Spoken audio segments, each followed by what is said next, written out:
In plants, photosynthesis occurs in specialized organelles called chloroplasts. The internal membranes of chloroplasts are organized into sacs called thylakoids.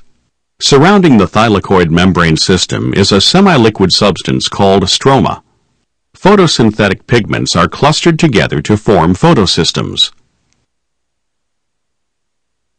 When a photon of light strikes the reaction center of photosystem 2, it excites an electron.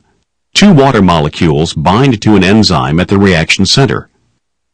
This enzyme splits the water and uses the electrons from the water to replace the electrons removed from the reaction center. Oxygen is produced in this process. The primary electron acceptor for the light-energized electrons leaving photosystem 2 is plastoquinone. The reduced plastoquinone passes the excited electrons to a proton pump embedded in the membrane called the B6F complex.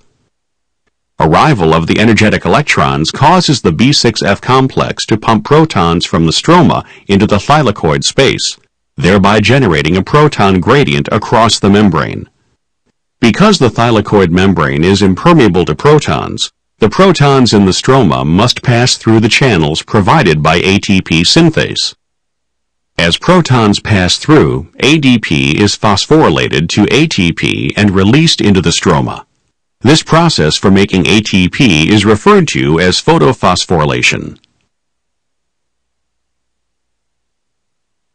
When photosystem 1 absorbs a photon of light, its reaction center passes high-energy electrons to ferredoxin.